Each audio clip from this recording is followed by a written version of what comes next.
Price God. ஆண்டவர் இயேசு கிறிஸ்து நாமத்தினாலே வாழ்த்துக்கள். வசனத்தை வாசிக்கிறேன்.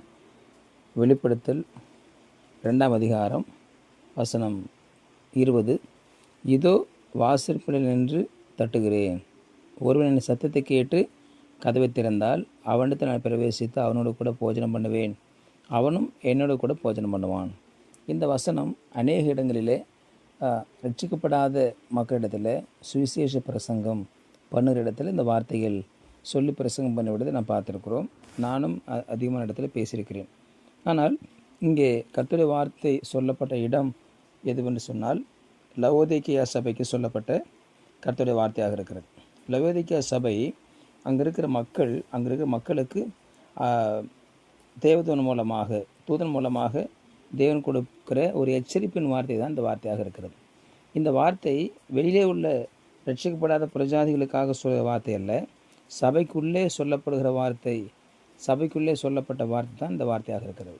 வசனம் 16 வாசிக்கிறோம். நீ குளிருமின்றி அனருமின்றி இருக்கிறாய், வெதுவெதுப்பாக இருக்கிறபடினாலே உன்னை என் வாயை நின்று வாந்தி பண்ணி போடுவேன். அப்போ இருபுறமும் நிற்கிறாங்க, இந்த பக்கம் நிற்கிறாங்க, அந்த பக்கம் நிற்கிறாங்க. கூழுக்கு ஆசை மேசிக்கு ஆசை அப்படின்னு சொல்லி பழமொழி சொல்லுவாங்க. அப்போது கிறிஸ்தவனாகவும் இருக்கணும், இந்துவாகவும் இருக்கணும், கிறிஸ்துவத்திலையும் பங்கு பெறணும், இந்துக்கள் பண்டிகையிலும் பங்கு பெறணும். அது வெதுவெதுப்பானது கர்த்தர் வாந்தி பண்ணி போடுவார் என்று சொல்லப்படுகிறது. அப்போது ரட்சிக்கப்பட்டும் அந்த ரட்சிப்பினுடைய பூர்ணத்தை உணராத விசுவாசிகள், ரட்சிக்கப்பட்டும் உண்மையான மனம் திரும்பல் இல்லாத ஜனங்கள், ரட்சிக்கப்பட்டும் வேதத்தை புரிந்து கொள்ளாத மக்களாகத்தான் இவர்களை நாம் பார்க்கிறோம். ஆகவே இந்த மக்கள் எப்படிப்பட்டவர்கள் என்று சொன்னால் ஒரு வெதுவெதுப்பானவர்கள், அனலும் இல்லை குளிரும் இல்லை, அப்படிப்பட்ட மக்களாகத்தான் இருக்கிறார்கள். ஏதோ சபைக்கு வருவார்கள் போய்விடுவார்கள். அவங்க சபைக்கு ஏன் வராங்க, எதுக்கு வராங்கன்னு தெரியாது. அவங்க ஜெபிப்பாங்க, எதுக்கு ஜெபிக்கிறாங்க, ஏன் ஜெபிப்பாங்க என்பது தெரியாது. அப்போது அந்த வாழ்க்கையின் அல்லது கிறிஸ்தவத்தினுடைய ஒரு உண்மை தத்துவத்தை புரிந்து கொள்ளாமல், வேதத்தின் ஒரு உண்மைத்தன்மையை புரிந்து கொள்ளாதவர்கள், கிறிஸ்துவை குறித்து ஒரு உண்மைத்தன்மை புரிந்து கொள்ளாதவர்கள், ஒரு ஈர்ப்பு இல்லாதவர்கள், ஏதோ கடமைக்காக பெயர் கிறிஸ்தவர்களை போல வாடுகிற இந்த மக்கள் ஞாயிற்றுக்கிழமையானவுடனே சபைக்கு தவறாமல் வருவார்கள். மீதி 6 நாட்களும் அவர்களுக்கும் தேவனுக்கும் ஒரு சம்மந்தம் இருக்காது. ஆகவே அனலும் இல்லாமல் குளிரும் இல்லாமல் இருக்கிற நீ மனம் திரும்ப வேண்டும் என்று கர்த்தர் எச்சரிக்கிறார். மீண்டுமாய் உனக்கு இன்னொரு வாய்ப்பு கொடுக்கப்படுகிறது. நீ மனம் திரும்ப வேண்டும். இதோ வாசற்படியில் நிற்கிறேன். லவோதிக்கேயா சபையின் வாசற்படியில் தேவன் நிற்கிறார். லவோதிக்கேயா சபையின் வாசற்படியில் தேவன் நின்று கொண்டிருக்கிறார். லவோதிக்கேயா சபை அடைக்கப்பட்டிருக்கிறது. கதவை திற என்று சொல்லி ஆண்டவர் தட்டி கொண்டிருக்கிறார். இதோ கதவை தட்டுகிறேன்.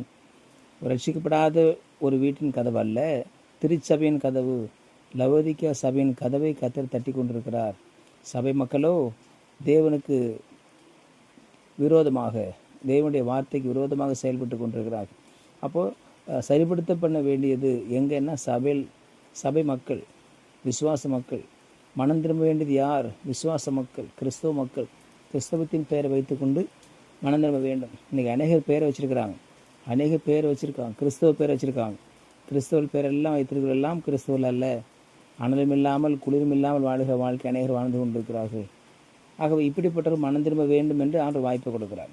அப்போ மனம் திரும்புதல் சபையிலிருந்து ஆரம்பிக்கிறது. மனம் திரும்புதல் ஒரு கிறிஸ்துவ வீட்டிலிருந்து ஆரம்பிக்கிறது.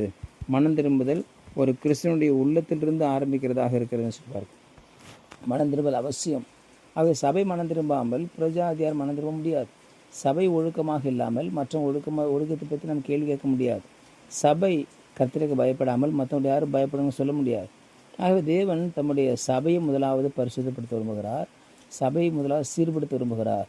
ஆகவே அனலும் இல்லாமல் குளிரும் இல்லாமல் இருக்கிற நீ மனம் திரும்ப வேண்டும்.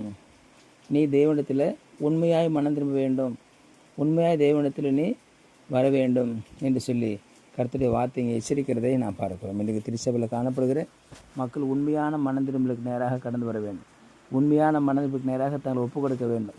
ஆகவே 2 பக்கம் குந்தி நடக்கிற வாழ்க்கை இல்லை.